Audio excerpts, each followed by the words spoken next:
Hello travelers, single moms, teachers, and entrepreneurs.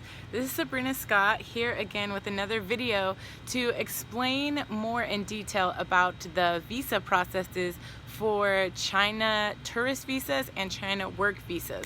As many of you have known from my previous video, I got denied a China tourist visa, which would have been my second Chinese tourist visa. So that would have been my third visa in total. I had first a tourist visa, January of this year, 2019, and then a work visa, February of 2019, after I got a job in China. And then after I decided that I only wanted to teach online so that we can have an easier travel lifestyle, then we came back for tourist visas for the third visa, and that is the one that got denied. If you want to hear that explanation and everything that went into that determination, then you could check out my second video, which is why I got denied the China tourist visa. So today I am going to explain further the processes. So first I will talk about the tourist visa. So tourist visa is one of the easiest visas to get, and specifically I am talking about from America. My mom lives in Northern California, so we do all of our visa processes through the San Francisco embassy office. So for the tourist visa, there's many different documentations that you need in order to apply for this visa, but they're very simple documentation that you don't need to put much effort into obtaining. So I'm going to look at my list because it is a long list. However, I will put in the description the website that I use, the agency, to get these checklists to make sure that I have everything with me that I need before I go to the embassy. And I suggest that you definitely go to that website. They have all of the checklists for no matter what state you're in, no matter what jurisdiction, because San Francisco requirements are different from Los Angeles requirements, etc.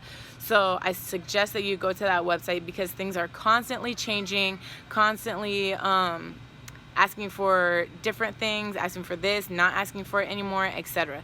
So the first thing that you need, of course, is your passport. So you need to handle that before you go there, but you also need a copy of your passport page, the page with your picture on it, and then you will need the application for the tourist visa. So you can get that from the website that I have linked below, and you just click on it. It's a PDF, and you can type in to it on your computer and then print it out already typed, and then you just have to sign it. So that one is very simple. And then you only need one passport size photo of yourself for the visa and proof of residency. However, this requirement is only for the San Francisco area. So any other area such as Los Angeles or other states, you do not need the proof of residency. An invitation letter. So this is the most tricky part of the tourist visa. So you either need an invitation letter from someone in China that is willing to give you their residency information, their address, their equivalent of a social security number, etc., and give you that information, copies of those things, so that you can take them when you apply for the tourist visa. However, for most people, especially tourists or people who are just like traveling, don't really know people in the area, that's going to be very difficult for you. So another option that you can do is you can get a hotel reservation for the time that you are staying there and a round-trip ticket for the time that you are staying there. So you have to have one or the other, the hotel and the plane ticket or the invitation letter. You don't have to have both. However, if you are planning to stay in China for an unknown amount of time and you're trying to get the tourist visa and stay there for the 60 days you're allowed and then go somewhere else, then of course you most likely would want a one-way ticket to go there and then fill things out as you feel necessary. And in that case, you can go to, what I did was I went to Delta. Delta to buy a plane ticket, and they let you get a full complete refund of your money within 24 hours of buying that ticket. So all you need to do is purchase the ticket, get the confirmation email, which you can print out and is your proof of your plane ticket, and then cancel the ticket. So that's what I did, very simple. And then most hotel reservations, you don't have to pay until you get to the hotel. So you can book that, get the confirmation, and then cancel that very easily, especially if you know people in China or you're planning to couch surf or something like that, then that's an easy option for you. And then once you have all of those documentation, all the different documentation, it's easy to, you're applying for a 10-year tourist visa. However, you need to leave the country every 60 days. So they put the stamp in your passport when you get there, and then 60 days from that day, you have to leave the country. Now you can leave the country for less than a day. You can do a round trip ticket to Korea and come back the same day or the next day, and that's fine as long as you have a stamp saying that you exited China and went to a different country. So that's what we were planning on doing before, of course, my visa got denied. So that's the simplest way. I know many families that do that, at least until they can get proper documentation for their work visas or things of that nature. People who are working illegally out there, which is very common, and so they get a tourist visa and they just go to Korea like on the weekend every 60 days or so. So that's an easy way to do that. So that is the extent of the tourist visa. So if you have any questions about that, or questions more on my experience and how easy it was for me the first time and why it was more difficult the second time, then please leave those questions in the comments, and of course I will be happy to answer them. So now we are going to talk about the work visa, which is a lot more difficult. So the work visa, you have to have many different documentation, but not only do you need documentation, but you need many of your documents notarized, apostilled, and authenticated. So this is a 3-step process that you have to do for each document that you're taking with you, that makes you qualified for the job that you're applying. So most people that are going to watch this are going to China for teaching. That is the most common job in China for foreigners. So for teaching, you're gonna need your bachelor's or master's done through this 3-step process. You're gonna need TEFL or TESOL certificates. If you have a child, you're gonna need their birth certificate authenticated. What other documentation? Criminal record report, and you will do the health check once you actually get to China. So that's not something that needs to go through the 3-step process. So when you get these documents, you have to first go to any notary and they can get them notarized. The second step would be to go to the Secretary of State, which in California, that would be in Sacramento, and get them apostilled by the Secretary of State. And then the third step is going to the embassy, the Chinese embassy, and getting them authenticated at the Chinese embassy. So this 3-step process is going to run you about $70 per document. So this is a much more extensive and expensive process for you to go through in order to get the work visa. However, if you are looking to work in China for an extended period of time, such as 1 year, 2 years, depending on how long you sign your contract for with the different schools, then it could be worth it in the end. But if you are planning to go to China for a short period of time, such as less than a year, then I would highly discourage getting a work visa, because the upfront cost of a work visa is substantial compared to what you are going to be making in China. So once you get all of those documents together, your school that you're signing the contract with will give you an invitation letter or a work permit letter that you also have to bring with you to get this work visa. And then when I personally did the process of getting my work visa, they asked for a letter from the school that I was going to work for, saying that my daughter was able to come with me, that she was welcome, she would be going to that school, etc. Like making sure that it was okay that she had a family visa under my work visa. So make sure you keep that in mind as well, and maybe ask for that when you're talking to your school about the work visa and getting that.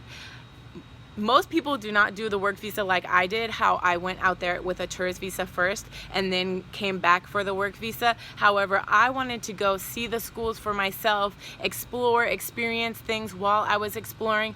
I had a significant savings, so I didn't feel the need to rush into getting a job. So I made sure that I looked for the best options and talked to many people before I decided on which school I was going to go to. However, if you have a great networking ability and know many people that can get you into good WeChat groups in China, then you would not have to go through the same process I went through, and you could get a job in China before even arriving in China. So you can come there with your work visa and then subsequently get your residency permit out there, and that would be a much smoother process if you want to do it that way. So that is the extent of the work visa. It still costs the same, which both visas cost $160 per person, and it still requires the same documents as the tourist visa, except for the hotel stay, invitation letter, or plane ticket, and except for those elements of it. So that is a much longer process, but it's much more rewarding if you're planning on staying in China for 1, 2, 3, or more years. So now I will give you a few tips on what I have learned from my experience of going through these visa processes. First, of course, check the expiration date of your passport. This is very important and sounds stupid, but a lot of people don't realize that you need at least 6 months on your passport from when you are going, like from when your ticket lands in that country. So make sure that you take that into consideration. My daughter, the reason why we came back to America so early is because her passport was within a year of being expired, because children under 18, their visas are only for 5 years as opposed to an adult, which is for 10 years. So I wanted to make sure that I got that taken care of so I wouldn't have to worry about that for another 4 or 5 years. So make sure that is taken care of. And then also, in regards to my daughter getting a new visa, please make sure that when you go and apply for visas that you bring the old passport and the new passport, especially if you have a visa for that country prior to getting the new visa, because that was my daughter's problem. And I went to go apply in San Francisco, and they said that I could not apply because I didn't have her old visa with me, because the government had sent it to us separately for privacy reasons. So I had to come back once I had received that in the mail. So that is something important to remember as well. So the criminal record report that you need for your work visa, this is something that you have to get in a particular way. So there are many different criminal record reports you can get from the state level, and I thought that I had done the fingerprints and got the correct one. Well, it turned out that I got the one with the typed signature, and China, specifically China, requires the one with the wet signature on it. So I paid over $50 for this criminal record report, and I had to get another one that had the wet signature on it. So because of this delay, I had to work with a third-party agency in order to get it completed, since I had already left to China by this point. So that one document cost me over $400 to get completed, because I did it with a third party and they had to send it to me in China. So that was a huge disaster that you can avoid if you make sure that you have the proper criminal record report and you do it in a timely manner before you leave to the country. So I got all these documents done before I left on the first tourist visa, so that's why I needed to get it done while I was out there. So if you get the work visa first and don't get the tourist visa, then you would get these documents all prepared and send them to your school before they even buy your plane ticket or anything like that. So just keep that in mind. And then ultimately, decide which lifestyle you want to live in China. Specifically in China, because the visas are so hard to obtain in China. So that's something to consider when going there. Do you want to stay there for a short period of time? Do you want to spend more time exploring than working? Do you want to have a flexible schedule, such as working online as opposed to working in the classroom 5 days a week? Those are important things that you need to consider before deciding what type of visa you're going to get. So I would personally suggest, my own opinion, that if you want to spend more time with your family, whether you're going out there with your children or with your husband, all of them, etc., then you should probably get a tourist visa so that you can move from city to city and explore how you want to and leave the country when you want to, all of those things, because the sick days or holiday days that you get from teaching at these schools many times are very slim. So you will be working every week, 5 days a week, and you will not get many vacations to go explore the country that you're in. If you decide that you want a work visa, this would be more for people who want to relocate. So if you want to permanently relocate from America or whatever country you're in to China, then you would get a work visa, which often many people think is the best type of visa. I have my own opinion on that. And you will be able to live in China with a temporary residence permit and be able to come and go as you please when you do get vacation time from the school that you're working at. So those are the tips that I have for whether you should do a tourist visa or a work visa. And one bonus tip would be, when you are filling out the application for the tourist visa, make sure that you pick the proper occupation. So that was my biggest issue when getting denied for the China tourist visa for my third visa, was the fact that I chose self-employed. But when you choose self-employed, be prepared to give them your business license, a letter from your business, as well as I forgot, there was a third requirement that they asked of me, and I didn't have any, of course, because I just started doing YouTube, so I do not even have revenue yet. So have those things in mind when you put self-employed on your application. There are other options, such as working for a business, being a student, being unemployed. So those things are also, sorry, there's tons of flies, I'm outside. So those different occupations, they require you to have different documentation for proof. So if you work for a business, they will require you to have something that says that you work for that business. If you are a student, they will require something that says that you work for, or that you go to that school. And then if you're unemployed, they will most likely ask for bank documentation to state that you are able to financially support yourself during your stay in China. So also keep those things in mind. I hope that this video answered a lot of your questions, and please, if you have any more questions about these two types of visas for China, let me know down in the comments, and I will be sure to answer them in the comments or make an additional video that explains all of those things further. So thank you for watching, and have a good day. Bye-bye.